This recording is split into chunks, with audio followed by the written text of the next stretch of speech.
excited to be here to talk to everyone on the Honor MD podcast. Tonight we're talking about parenting and, raising kids and how all of that works. Right.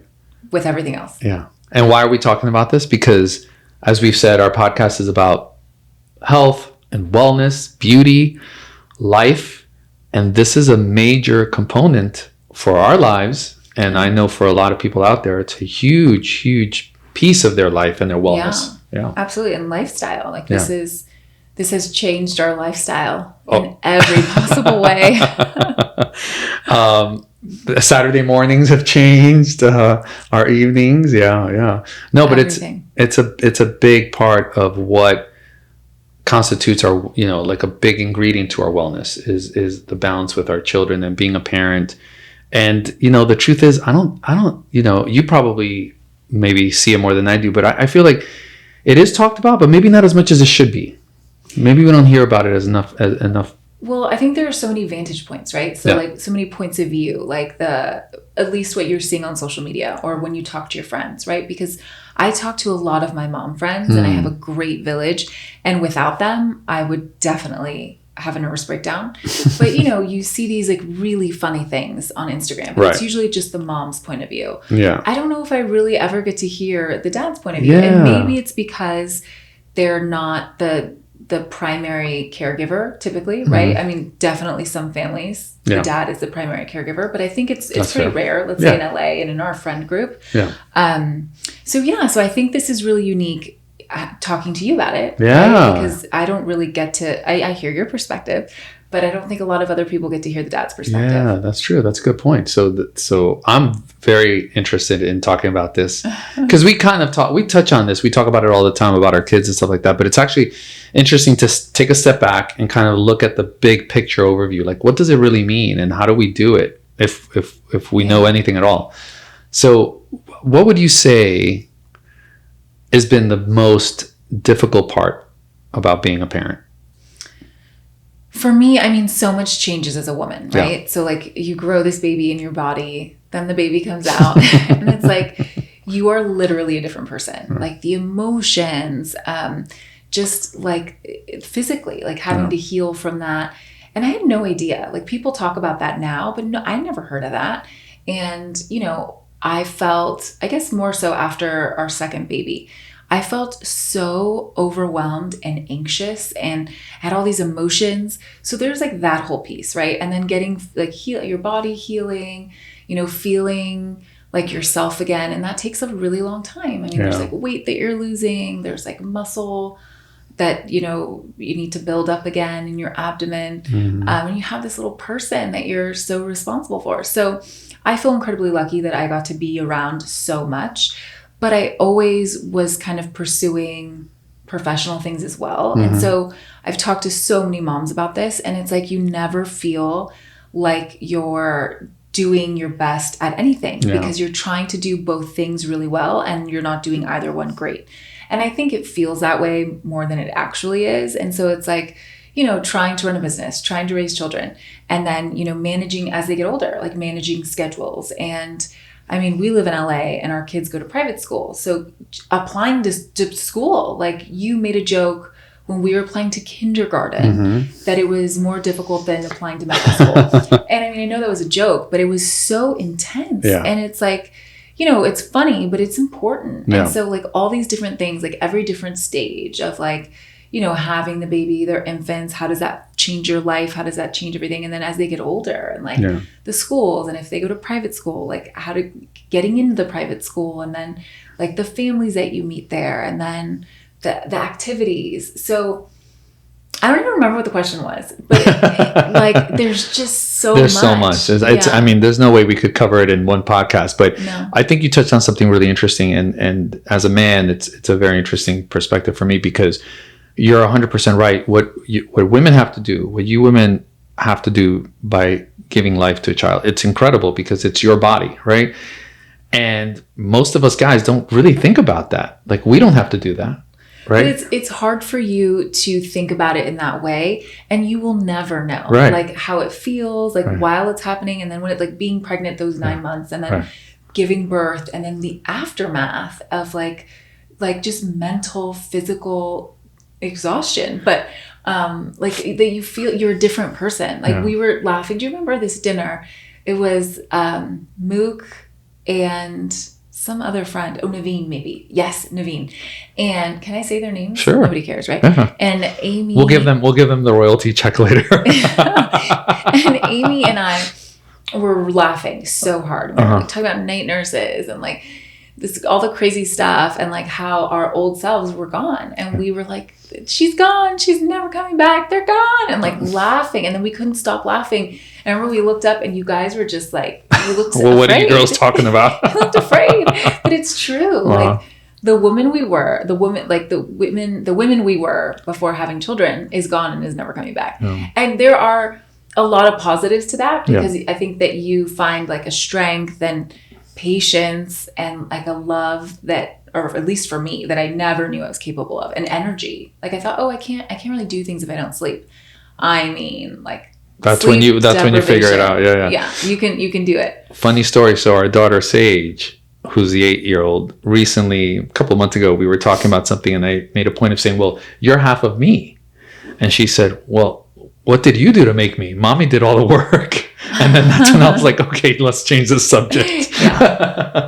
Let's keep it age appropriate. No, but it is 100%. You know, I think us men don't appreciate that fact as much, that how much it is not only, you know, the emotional, you know, toll that it takes, and all of that, but also the physical. And as a plastic surgeon, I have an interesting perspective into that, because you share that with me, but a lot of patients tell me that. A lot of patients tell me that after child, they're like coming in for consultation about something, and they'll say, you know, I just want to get back to myself. I don't feel like I've been myself for years. And I've been so busy breastfeeding, and I've been so busy this. And so it's like this, what they're alluding to is this fact that like they physically, they don't feel the same. And you're not the same. You never will be the same. And that's okay, because you can like rebuild a stronger version of yourself. Right. But even like, you know, I love getting dressed up, and I love looking put together. And you know, you look great today, by the way. Thank you. But I had to face the fact that like you're kind of in survival mode, especially when you're breastfeeding and you're so limited to what you can wear. And I had a C-section and a lot of swelling in my, you know, midsection. So being comfortable and, you know, having to hold the monitor and the cell phone and like all the things. So, you know, for that first year, I was in like nursing bras and nursing tank tops, and you know, like that doesn't feel, and stretch pants, and like my hair in a messy, greasy bun. And that doesn't feel great, but that's what worked for me. Like being able to do drop-offs and go to the park and, you know, do the doctor's appointments. Like that's what worked. But I didn't feel my greatest in that, but I was in survival mode. I had to wear it. And then I think up until like our kids turned 2, then I felt like, okay, but then I felt like I forgot how to dress, and like, what's my style? Like I honestly felt that way. It's like going through puberty or something. Like you're just like, it's like a rebirth. And so, you know, it's tricky and it's kind of rough, but having done it twice and not going to do it again, you know, it's not terrible, but it's a huge transition. Yeah. It is.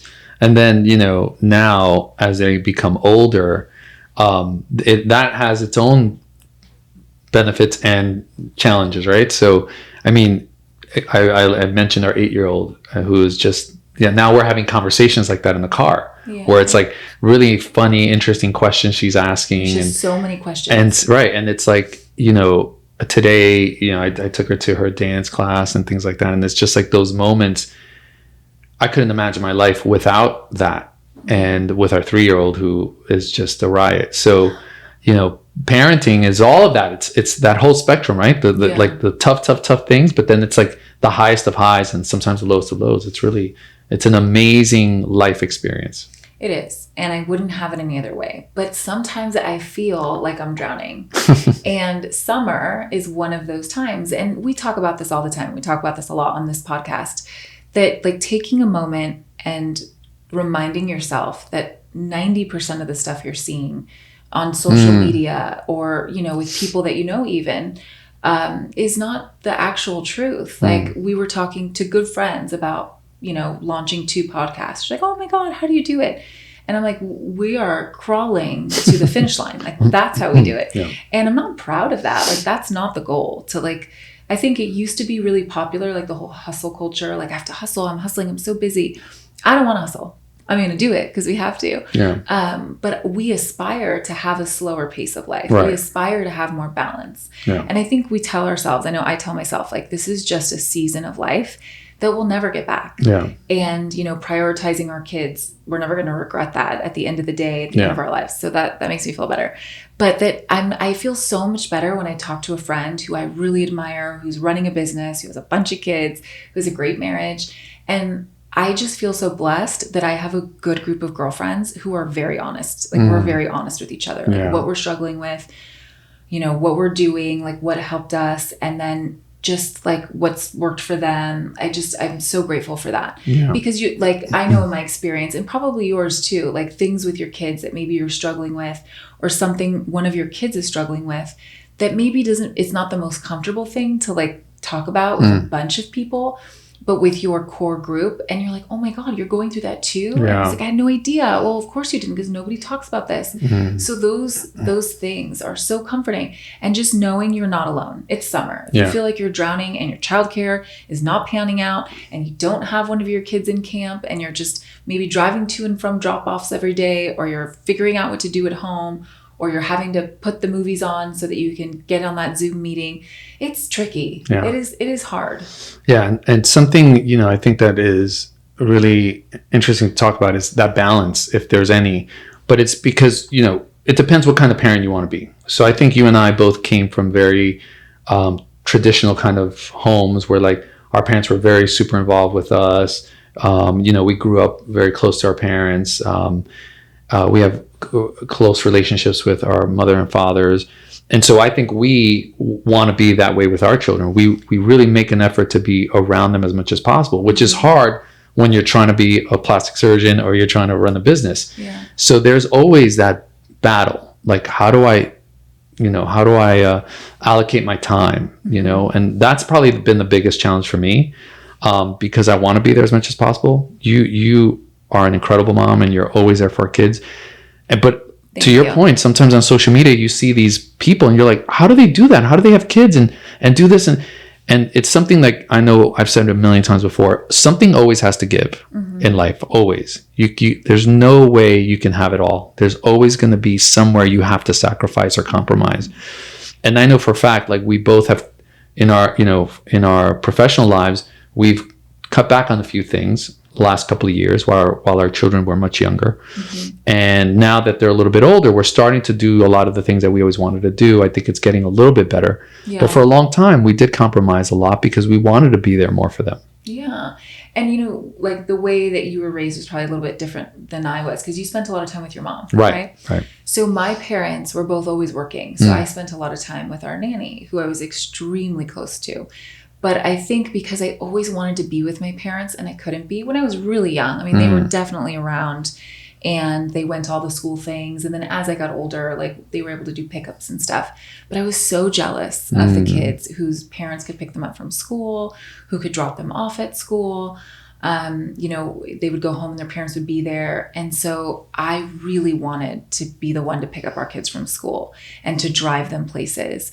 And so, you know, it's these little things that kind of stick with you. And I feel incredibly blessed that I can. My parents would have loved to pick me up and drop me off at everything and be home for dinner every night. And they couldn't all the time.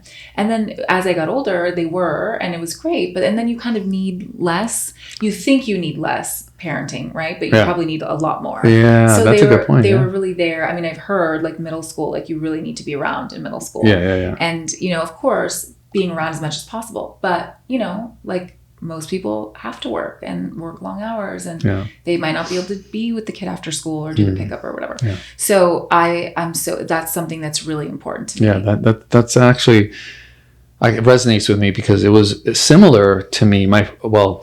A similar feeling. My father worked a lot, and my mom was a stay-at-home mom taking care of the kids. So my father worked very long hours. I didn't see him in the morning, and he would come really late at night, and my mom would let me stay up late enough just to say goodnight to him and then go straight to bed. So I had very little interaction with my father. And then he worked Saturdays. He always had to work Saturdays. So I really only got to spend time as a family on Sundays. And that's why it's such a priority for me to be there for our girls, because I'm like, I want to be there as much as possible. I feel guilty all the time because I wish I could spend more time with them. Mm-hmm. But some of the things that give me comfort is that even though I didn't see my father as much as I had, wished I could, it's interesting that even with that limited time, I think the quality was good. Like, my father definitely demonstrated love to me when he was around. Mm-hmm. And so I felt that love, right? And then he showed me other values by example. Mm-hmm. So because of him, I learned the value of hard work and good work ethic. And I love my dad. Like, my dad passed away, unfortunately, but I loved him very much. So even though he wasn't there as much, I loved him in his presence and his absence. And I understood very early on, I remember vividly in childhood, understanding very well why my father wasn't around. Like, understood I got that concept. He was working hard to provide for us and to try to take care of us.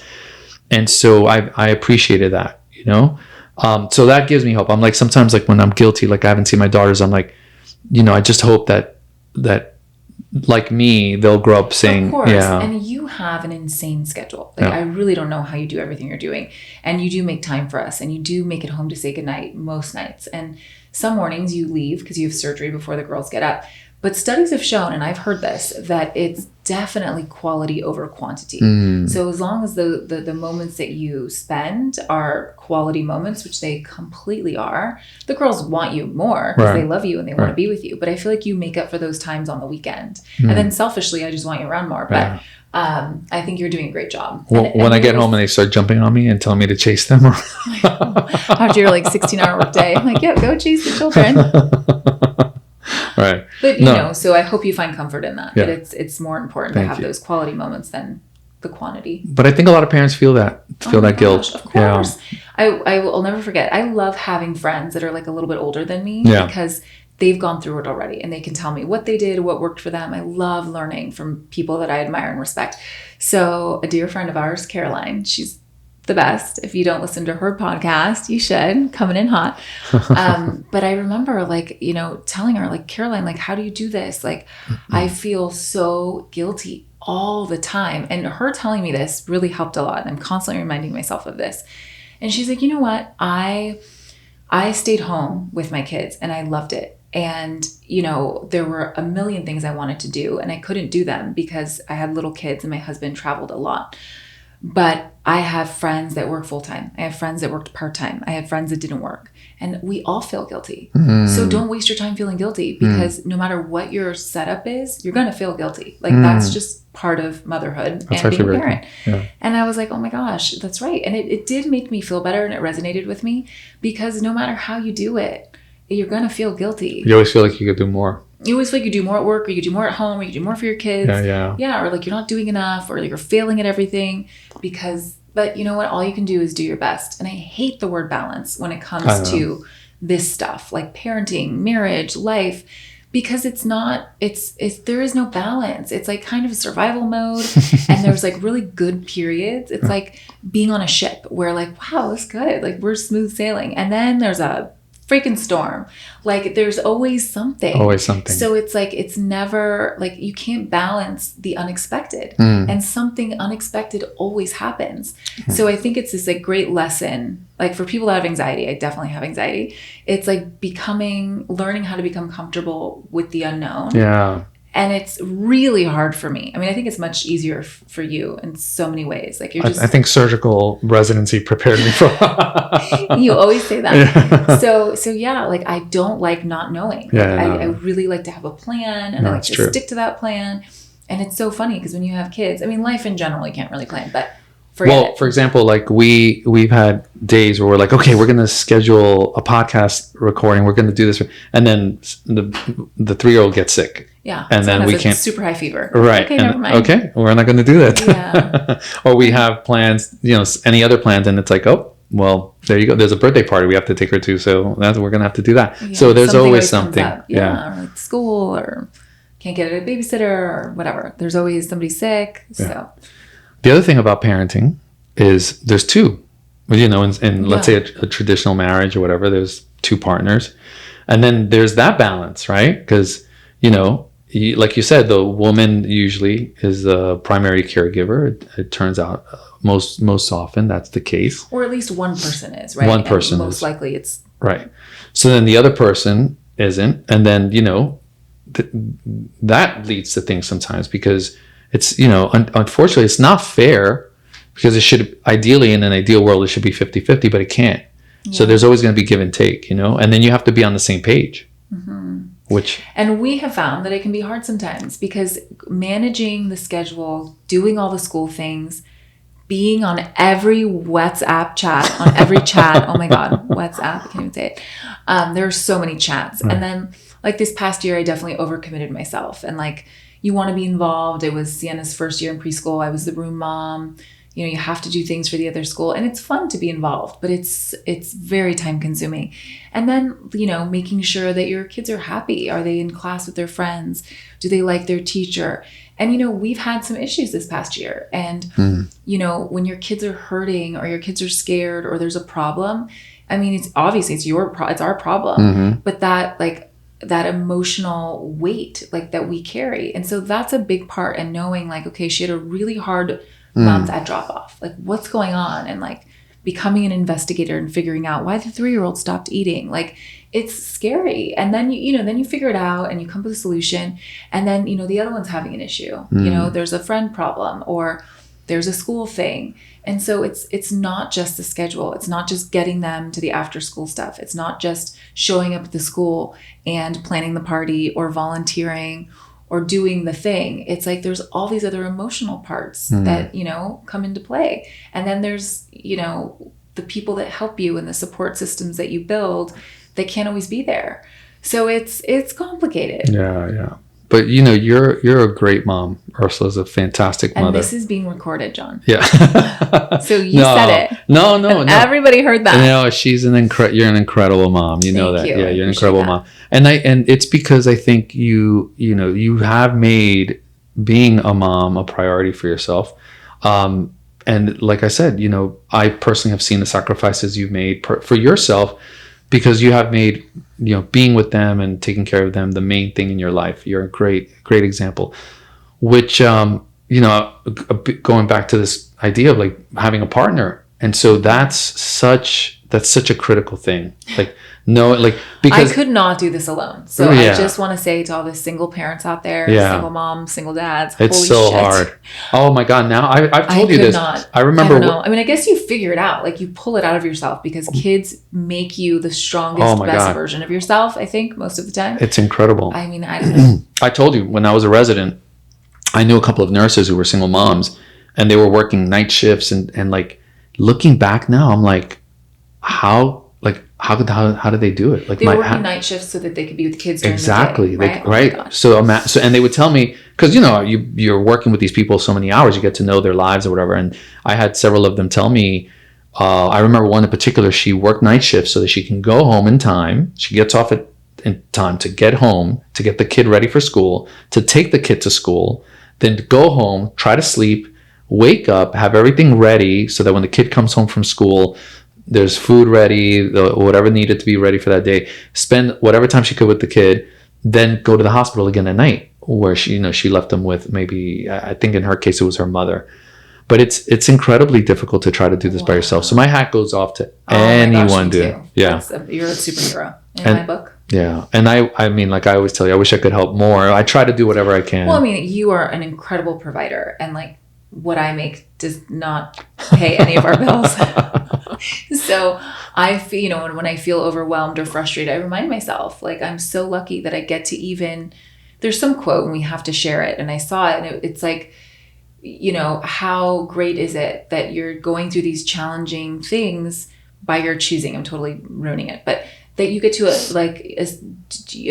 try to accomplish these goals, pursue a dream that is challenging, but that you get to pursue it. Yeah. So I am very happy, and it does present some unique challenges. And so sometimes I'm like, if I just had more time. But then I'm so happy that I have my kids. Yeah. So it's like I want it all and then some. Yeah. And like you said, something's got to give. So, it took me some time to like accept it. I think it was acceptance that you can't have it all at the same time. And, you know, we are very lucky, and I'm so happy that I have a partner. I couldn't do this by myself, and it works out great. Like I do a lot of the kids stuff, and you do a lot of the technical things. I wish I could figure out how to descale an espresso machine. I mean, I could figure it out, but it's something that you're just better at. Well, there's definitely, you know, the skill set I have that's uniquely set up for that, for taking care of the tech stuff at home.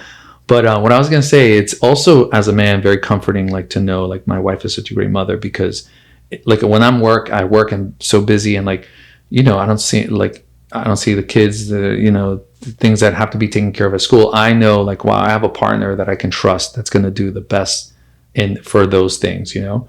And I always laugh, because I think there was one time you left me with the kids alone, and you said something to the effect of like, well, I feel good because I know you're a doctor, and so if anything happens, you can handle it. Fix it, yeah. I was like, okay, great. At least I can handle that. True. Yeah. Oh my God. And then, like, you know, when they're little, they get hurt all the time, and they need stitches, and they're bleeding, and it's like, oh my gosh. Yeah. And you know what's hard as a man is that the children feel that, right? There's nothing like that maternal bond sometimes. And so our daughters definitely gravitate toward you, and especially our firstborn, Sage. Initially, in her initial years, wanted nothing to do with me and wanted only to be with you.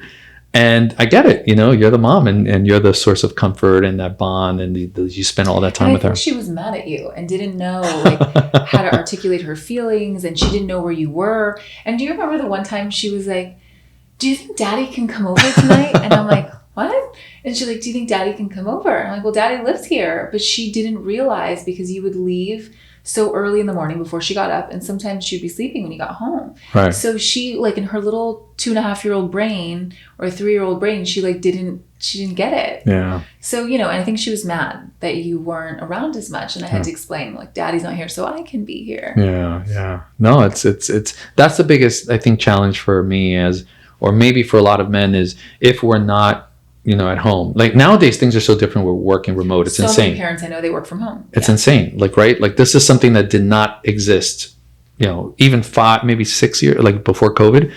Definitely extremely foreign to me, because I'm a little bit older, 50. And so this was, I didn't know any, you know, male figure in my whole life that worked from home. It just didn't, there was nothing like that. So, you know, I think now there are some men that have that, you know, that opportunity. A lot. There's a lot of dads. They work from home and are involved in school. Right. But for a dad, let's say like myself, who can't be, it's hard. It's hard because, you know, how can you compete with mom?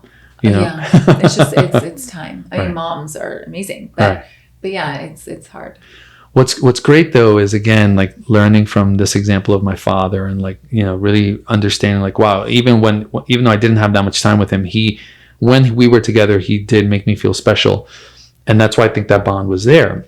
I feel like now that the girls are older, they do have that bond with me. Oh yeah. And they're very loving, and like they're very comfortable being now, I think, with me, even if you're around, where they weren't before.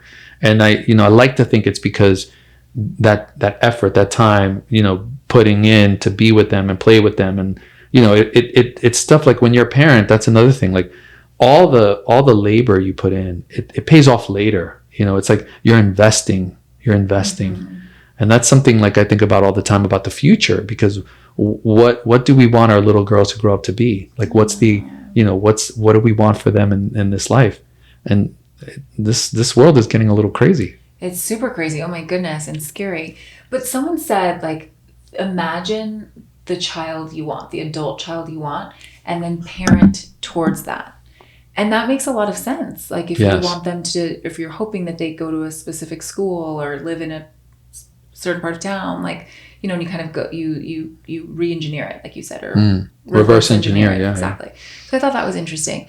But I think that now, like, there's so many resources, right? Like, there's positives and negatives, because it's like the era of distraction and crazy social media and these, like, you know, unrealistic norms that aren't norms, but they're social media norms.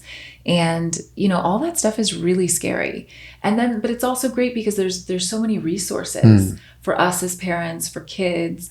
And so I'd like to try to focus on the positive, but like for us as parents, like I know what's worked for me is I spend a lot of time in the car. So I like to listen to parenting books.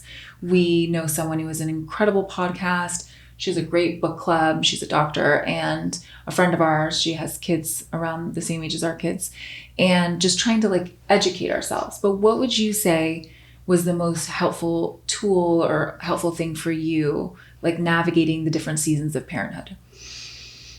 The biggest tool? Like useful tools, helpful things. Yeah, that's a good question. Man, you got me on the spot. I gotta think about it. I mean, there's so many tools. I think first of all, it's so complicated. Like there's no one tool, right? Yeah. But what are the best tools? I think. Or like, what did you turn to? Because I know for me, like I could ask an older friend who her kids are older. Like, how did you navigate this nanny issue? Like, how did you find out what preschool to apply to. So it was kind of like having a great network, but within that network, not just moms, but like seasoned moms. So I kind of had these like mom mentors. Yeah. So I feel like that helped me a lot. Yeah. And us guys are terrible at that. I know. And we're so terrible when you were at that. struggling, and I'm glad that you shared this, when you were struggling with Sage, I mean, it was really hard for you. I know she like was very difficult with you. And I remember sharing that with a good friend of ours, and she's like, oh my God, the same thing happened to my husband, who happens to be your best friend.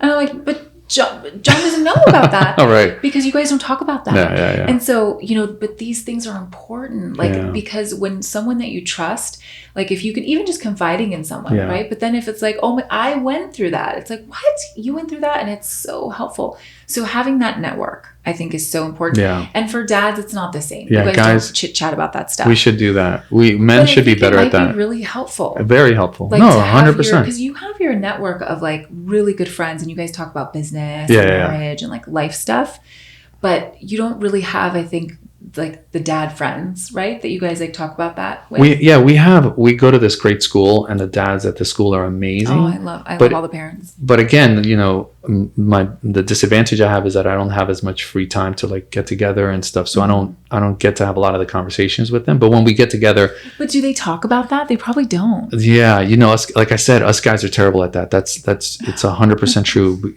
Most. And that's a joke, right? Like that's a running joke. Like men, we don't share that much together. Like I remember, I've often shared, like if I go out, like if you go out with your girlfriends and you come back and I'm like, how'd it go? You'll tell me like the life story of this person's going through this, like this, that, like you get all these details about everyone's life in that night. Well, that I don't share like personal details. But what I mean is you, but like. Normally when I come back, I'm like, oh my gosh, I'm so inspired. Right. I feel like we've really connected. Right. I'm caught up on their life. And we give each other like mom we usually we say we're not going to talk about the kids, and then we end up talking about the kids. Right. Whereas us guys, like when I go out with the guys and I come home and you're like, how'd it go? I'm like, great. How's so-and-so's wife? I forgot to ask. How are the kids? You know what? We didn't talk about that. Yeah. And it's like, you're like, what the heck did you guys talk about? I think one of the things that's really uneven, but it makes sense because let's say the mom or whoever the parent is that's with the kid more, you carry the emotional weight, like whatever emotion, and it's really heavy, right? Like those things, or even just picking up on them, like things you might not see with one of the kids because you don't see them doing the homework or dealing like right after the tennis practice or whatever it is. So I think like maybe because there's so many emotional things going on that we talk about it more, because it's like, oh my gosh, my daughter's so upset about this. Like, has your daughter said anything about that? Like, yes. Like randomly she brought it up the other day. I just also think women are better communicators. I think women in general, are able to share more. You can't really talk about something you don't see. Yeah, that's true too. But I think just women in general are better at like sharing their ideas and beliefs and expressing it and communicating. Whereas us guys are like, we can be happy just kind of like being next to each other and like watching a game and like, having a drink. Like, we don't talk about it. But I feel like you're chatty. Like, you're a chatty guy. There are some guys that don't really talk. Yeah. I definitely talk more than the average guy. That's true. And I like talking about these things. Yeah. But, But it's like embarrassing. Like you would never like call up one of your dad friends and be like, Sage is really giving me a hard time. Like, it's really bothering me. Like, has that ever happened to you? Like, you would never call Harry and say that. Yeah, right? You're right. I mean, there's no reason why I shouldn't. It just doesn't, it doesn't cross my mind. Yeah, it doesn't cross my mind. But that specific example of something that you were going through that was so painful for you, and I shared it with a good friend, and she's like, oh my God, the same thing happened to my husband. And I never knew. Who happened to be your best friend. So I'm like, oh my God. Yeah. So it's like, you guys just don't really talk about that. Yeah. And I could not make it through motherhood without those friends. Yeah. And it's like, I have a great school mom group. Oh my God, I would die without our village. And a lot of it is emotional. Like there is emotional support that goes that I need. And then just logistics, carpooling, and then recommendations, whether it's a babysitter or a tutor or whatever. Yeah. Which brings me to, I did not go to private school. So I grew up going to public school. I went to a private university, but I didn't apply to elementary school or middle school or high school. So living in LA is so different from where I grew up. And I could not believe these private schools and, all the things that are expected of you and all the different just variables and then the people that you meet. And I think we are incredibly lucky. We have met some of our best friends in preschool. And now, our kids have known each other longer than they haven't known each other. And they're so great. But it's it's comical. They're the dramas and just the crazy things people are doing at 3 and 4 years old. Yeah. Well, the tutor said, and I'm like, wait, what? Your 3-year-old has a tutor? And then you feel okay, wait a minute. Am I supposed to have a tutor for my 3-year-old? How are they going to get into Stanford? Yeah. So it's falling off the deep end. But it's if you're not overdoing it, you're almost not able to keep up. It's so strange. Yeah. I think you're right. I think it's cities. I mean, there's probably in every city, but probably a little bit magnified in a city like LA, New York City, for example, where I'm from. Definitely that happens a lot.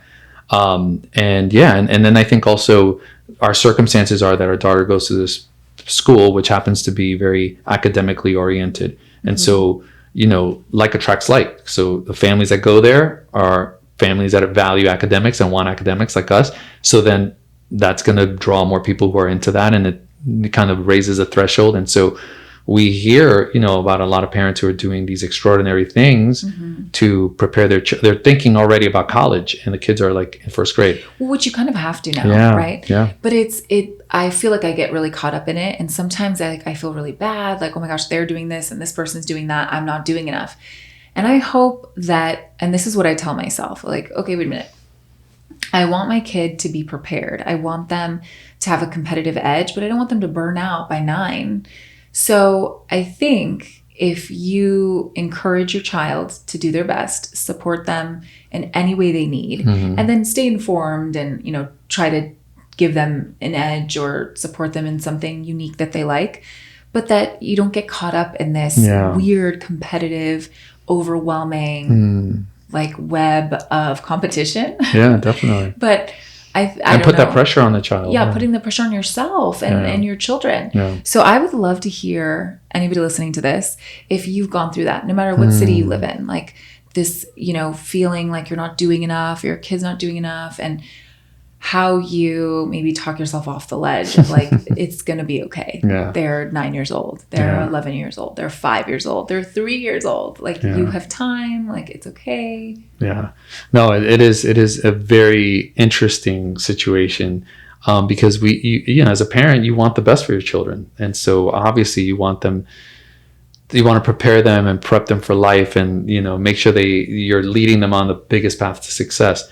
Which, I think one thing I'm really proud of is what I love about our family is I think we're very affectionate with each other and we're very affectionate with our daughters, and they love that love. I think we're in our little... show up, love your kid. They're probably going to be fine. Yeah, right? Yeah. And it's I thought about that because, when I had a very, a similar opposite kind of I didn't have that, I ended up going to this high school, which was very special. But before that, school and academics wasn't something that was emphasized at home. But what I did have was my parents' love. My parents definitely made me feel very loved. They were very loving to me. And I remember, when you're starting to approach those teenage years and, you start maybe seeing kids that are doing things that they shouldn't do.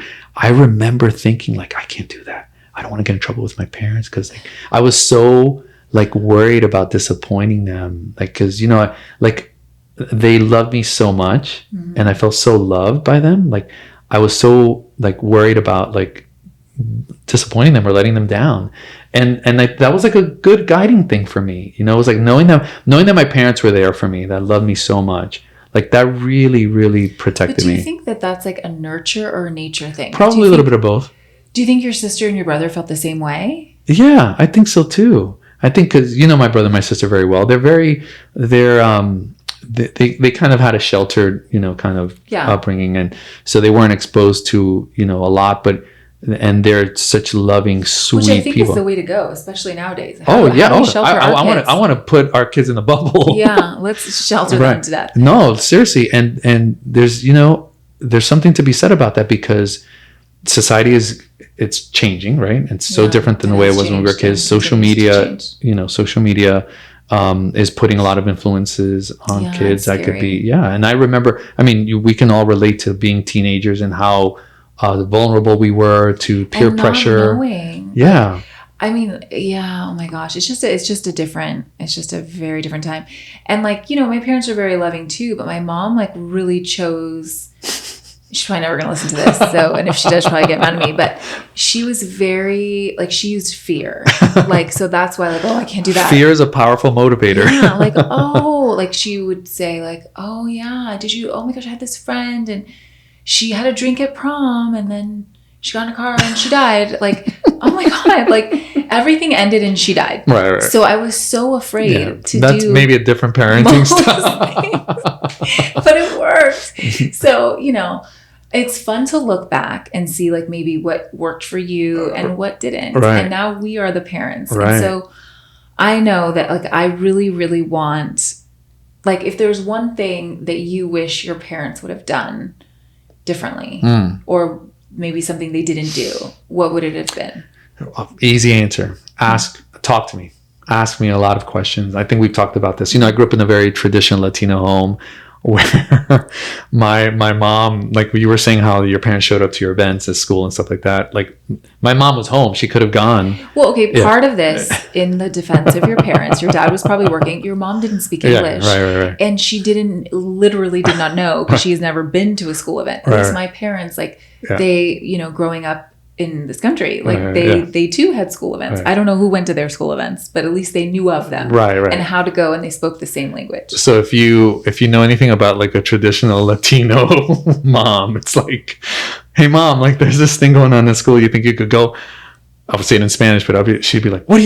I gotta clean. I gotta have like so much cooking to do. What are you talking about? I gotta do laundry. I can't be going to that thing. So it's like, that sounds so stereotypical, but maybe that's a generational thing too. 100%. Yeah, 100%. No, 100%. And that's why, we can laugh about it now. And, I've even said this to my mom, and she, to her credit, and I've said this so many times, my mom is one of the most intelligent women I've ever met. She's incredible. She's like not only intelligent, but like just like a strong person in general. Like, and intelligence is, there's that social emotional intelligence, which she has a very high quotient of that, because she has the ability to look back on her life and reflect and say, and she has said this to me, her biggest regret was not doing those things with us, and that how, like, this is seriously though, like if you've never been to an event like that and you don't speak the language, right? But I guess she's going with you. Yeah. She maybe not realizing how important it is. So that's probably like what I wish my parents had done more, like, have those conversations with me, because again, my parents were from this generation that it was kind of like, you're the kid, like we're taking care of you, we're feeding you, you have a home, you have a roof over your head, like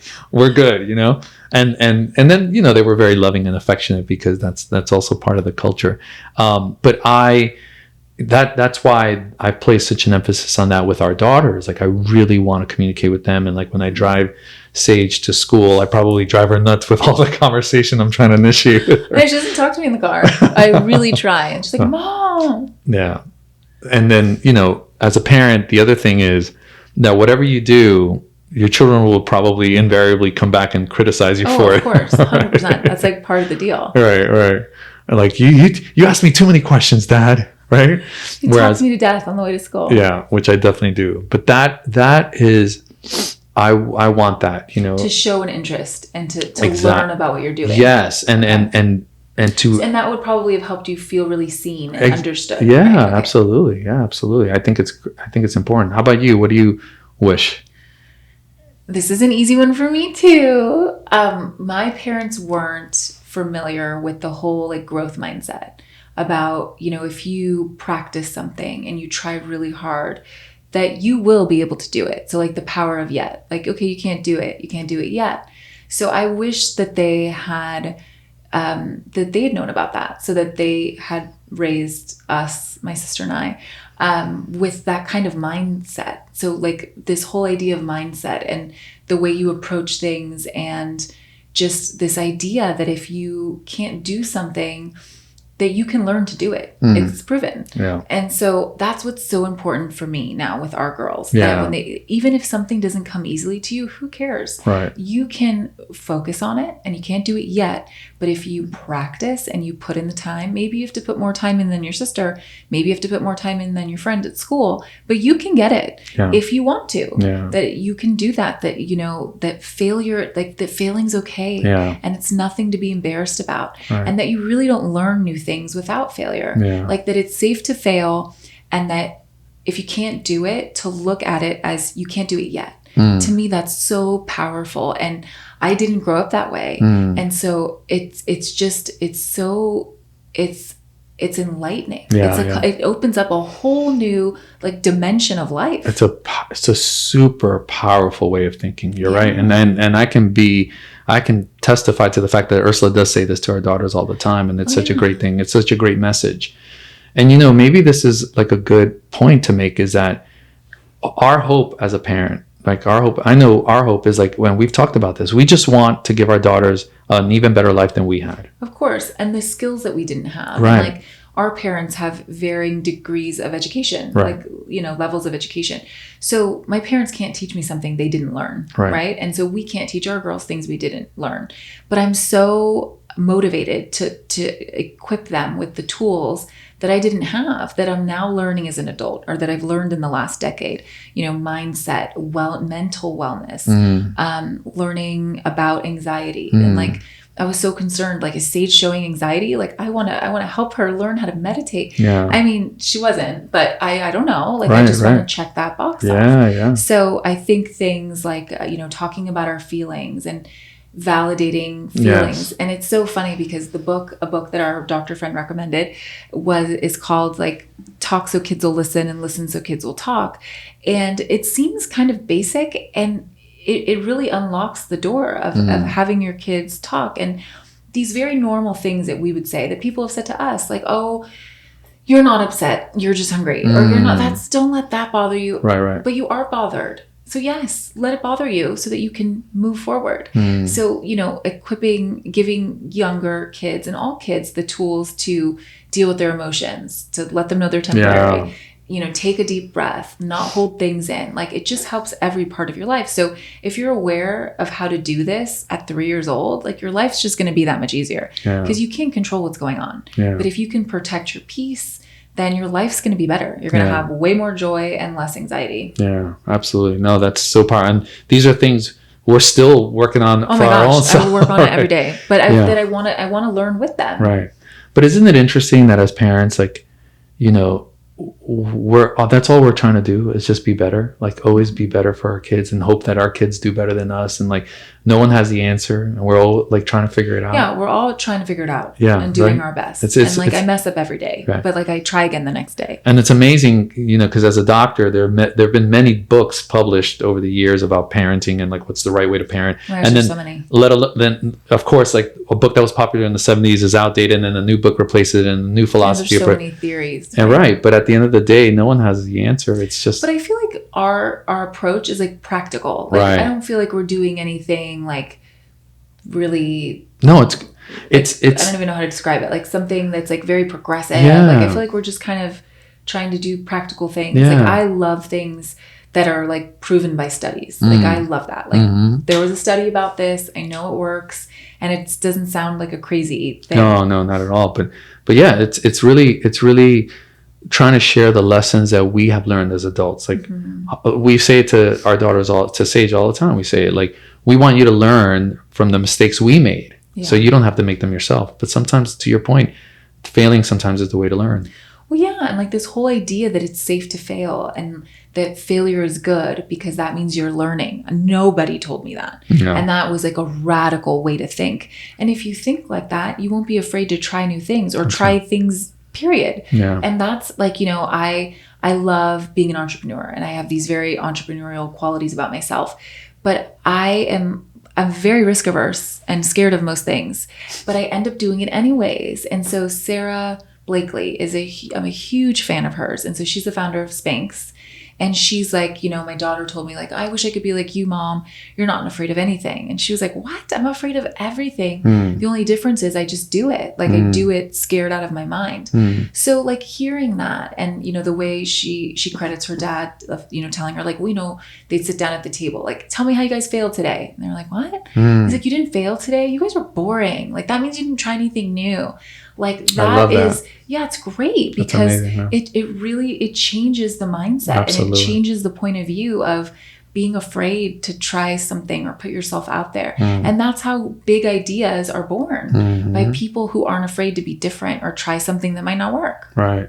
No, and it's when you look back at adolescence, those formative years, that's probably the source of so much of like the angst you feel is like being afraid, like, I don't want to look stupid in front of my friends. I don't want to say something dumb. You know, I don't want to raise my hand because I don't want to look cool. Like, you know, all those things that it's like, you know, if you have that mindset, you know, it's such a powerful tool. Yeah, it changes everything. Yeah. Why wouldn't you ask the question? Who cares what other people think? Like you want to know the answer. Yeah.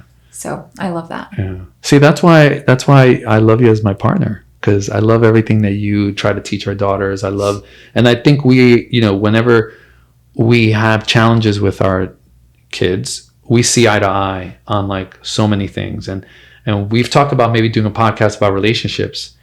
Oh yeah. We have to do an episode about that. Yeah. Because and it's so interesting because what people think and like the perception of like us or friends or whatever, it's always so much more like the truth is so much more interesting. Yeah. And it's never as like polished as what people see. Yeah. So I love like sharing that little behind the scenes with people that don't know. And think about it, like, you know, like our children and being a parent has become so much of our life. But like when you're dating someone, I mean, a lot of times people don't not think about like, is this a partner that like I could really raise a if I want. And those are good things to talk about. Yeah. So that'll be an interesting conversation. That will be. And that totally reminded me, brought it back right away.